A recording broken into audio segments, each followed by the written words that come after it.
A recent extract from the 2021 Population Housing Census reveals that a total number of Ghanaians who have had their marriages dissolved has seen a significant increase from 506,649 to over 550,000, translating into a percentage rise of more than 9%. That's between 2010 and 2021. My colleague Kofi J of our research desk joins me in studio with more details on this. Kofi, let's start with a definition that guided this survey by the Statistical Service. Right, so marital status, according to the Statistical Service, this is a civil status of a person aged 12 years or older as at census night. It may be one of the following cases: so informal, consensual union, living together, a person living together, in a marital union, but without civil or traditional recognition, and married under civil ordinance, customary or traditional, and Islamic rites, whether registered or not registered. So we know that the legal age for marriage is definitely not 12. Yes. But for the purpose of this census, they looked at 12. Why is that? Exactly. They look at 12 years because they wanted to lower the bar in order to capture child marriage. Exactly. But we all know that the legal age is 18 years. Yeah. Now, the next slide, let's explain for our viewers to understand. When we say a marriage has been separated, what does it mean? So we say a person who no longer has common living arrangement with the spouse, but whose marriage has not been declared customarily or legally dissolved. That's why we say your marriage has been separated. Okay. What about divorce? Is a person whose marriage has been annulled or dissolved either in a court of law, by custom, or has not been remarried. Now, this is a slide that is very interesting. Okay. So we talk about the population who are qualified for marriage, and that's 19.9 million Ghanaians who are qualified, to marry. And if we do the breakdown, it's interesting. And we have 42.1% of them already married. Okay. And then those who have never... So 19, that's almost 20 million people are qualified to marry. We have 42% of that already married.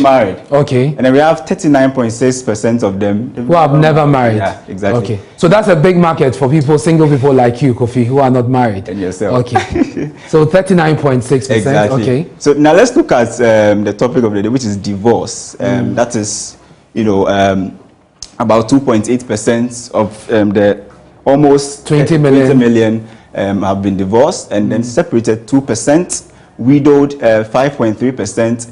Now, informal or living together, what we call cohabitation. Cohabitation. That's 8.2%. And the next slide, I'll show you an interesting trend, and you will see that this is an interesting. Now, the next slide, talks about. Let's break this down. So, what you spoke about earlier, we have 553,065 people divorced. And there you go, there's a figure for those who are separated. So there's a quite difference in terms of the divorce. Obviously is more than those who have had their marriage. I mean, if you look at it at the percentage level, it looks very small relatively, but then the figures are quite very significant. Yeah. Very significant in this.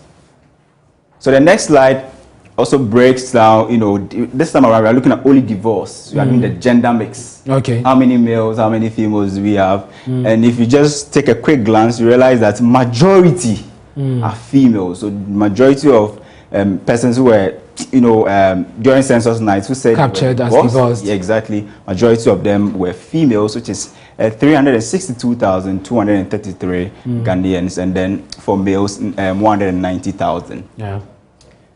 So the next slide also talks about separation. Obviously, again, females having 252,000 as against 153,000 for male. Exactly. Okay. So this is interesting. So we did a regional breakdown to see which region is leading in terms of divorce rates. So we saw that the Ashanti region is leading with 114,061. You're right, and so that's the highest, the leading region when it comes to divorce. And there's no region in the zone of 100,000 except the Ashanti region. What's the Greater Accra's? That's 80. Okay, so 80,000 for the Greater Accra region, which makes it the second highest, followed by the Eastern region, 76, and Central region 71, and the least being Ahafo region, you know, 11,273. Now, this is what I wanted to show you. The next slide. Now, I want you to pay close attention to this. So, we are doing a trend analysis. Let's look at those who are married. So we glean data from the 2000 census, 2020 census, 2021 census. This will help you create a better picture of what we are talking about here. So that's like what, the last 3 decades? Exactly. So if you look at just those who are married, so the population, you could see that there's a downward trajectory. Okay. So it means that, you know, we are losing more people to either divorce or they are living informally. Because if you look at just married, in the 2000 census, we had 45% of the population married. It declined significantly to 43, and this year's population and house census from 43 to 42.1%. That's very significant. I see. Never married. That's also fairly good. Never married, you know, from 39 in 2000 to 42 in 2010, and the decline in this year's population houses, which is last year's population houses, which is 39.6%. Now, I want us to take a critical look at this one. Consensual union, which is what we call the cohabitation. You can so 6%, the 2000, exactly. And then 2010 census 5%. Then it goes up in the 2021 to 8%. So we have more people cohabiting now. Exactly. And then for the separated, we are fairly stable, uniform. Yeah, 2% throughout the 3 consecutive elections. And then for dissolve, you mean census, not elections? Sorry, census. Yes. So for dissolve, we have 4% in 2000. We dipped to 3% in 2010. And I felt that. And when it comes to the widowed population, unfortunately, we are seeing some increase there as well. Kofi, thank you very much for bringing us those details on the 2021 population and housing census on marriage and data. And Kofi will be taking us to the touch screen shortly to bring us some more. Kofi, are we ready? Let's do that. All right. So the touch screen has, you know, the same thing we talked about, but this time around it gives you a pictorial view of what we are talking about here. So we said the Ashanti region was the highest. So if you touch, this is an interactive map. It gives you the region's total number of people who have been divorced.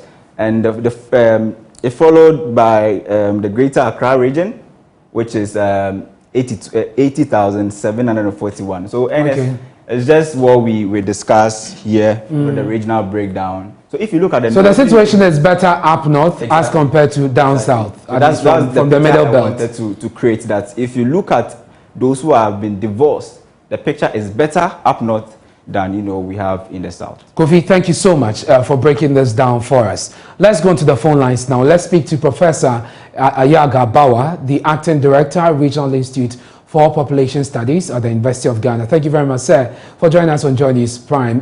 Your reaction to this, staggering figures there. Yeah, good evening, and happy to be on your program, and good evening to your viewers and listeners.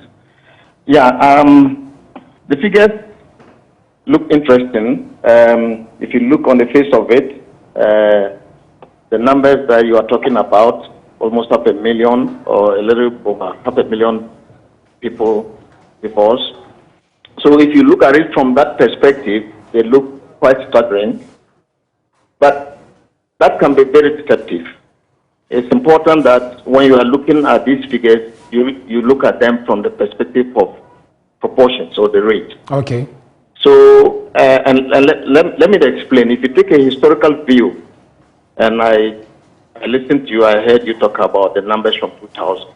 If you look at the divorce rate, historically, in the 2010 census, the divorce rate was 6%. It came down from 6% to 4.7%.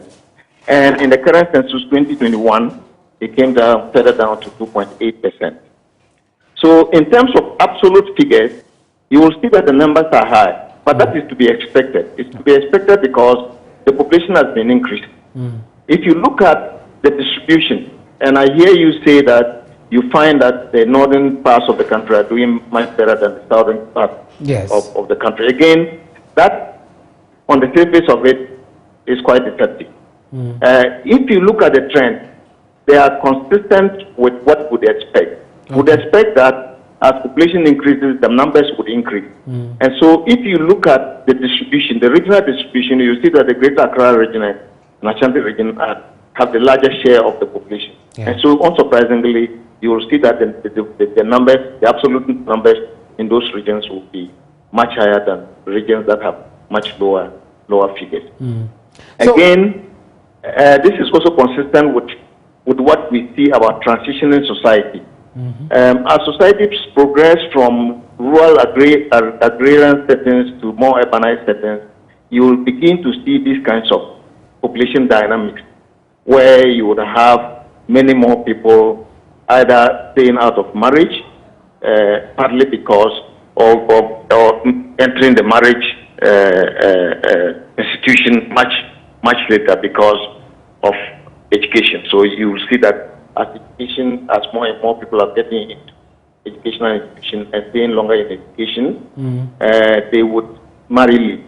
And so you will begin to see that the numbers in urban areas, which incidentally tend to have a disproportionately high numbers of people who are educated, you will see these kinds of pictures. So I am not surprised that you are finding this pattern.